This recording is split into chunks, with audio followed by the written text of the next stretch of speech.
আপনি হাতে ধরি পায়ে ধরি গো নবী, আপনি আমার জন্য আপনার সুব্বা মুবারক দিবেন নি কোন? আল্লাহর নবী ডাক দি খাদিজা রে, তুমি আমি নবীর জন্য তোমার সম্পদ বিলীন করে দিলে।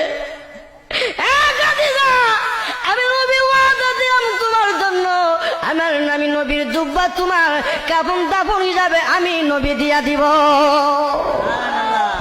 আমার নবী 2 নাম্বার শর্ত দিল, নবীজি আপনি আবার আমাকে কাফন দাফন করে কবর রেখা আপনি নবী আসবেন, আপনি নবী আসবেন না। খবরে সওয়াল জবাবের উত্তর না দেওয়া পর্যন্ত ওগো নবীজি আপনি আমার খবর থেকে আসবেন না, আমার বই লাগে, আমি কেমনে থাকবো?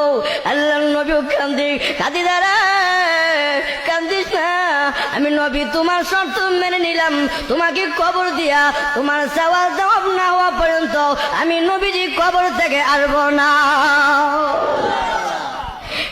আল্লাহ নবী বিশ্ব নবী খাদিজাতুল কুবরার ইন্তিকালের পর নবীজি কাফন দাফন করে, এবার নবীজি কবর পাশে দাঁড়িয়ে আছে।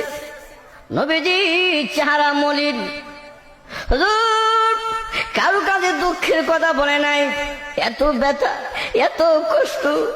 জিবরাইল বিশ্ব নবীর কাছে আসলো, এখন নবীজি আপনি কেন চেহারা মলিন, মনে কোন ব্যথা আছে?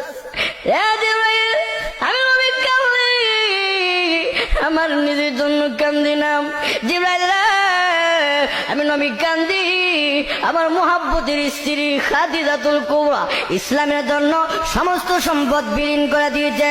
জিবরাইল এই জন্য আমি নবী দেখি আমার খাদিজা সওয়াল জবাবের উত্তর দিতে পারি কিনা। জিবরাইল যতক্ষণ পর্যন্ত আমার খাদিজার সওয়াল জবাবের উত্তর না হবে আমি নবী নড়ব না। আল্লাহু আকবার।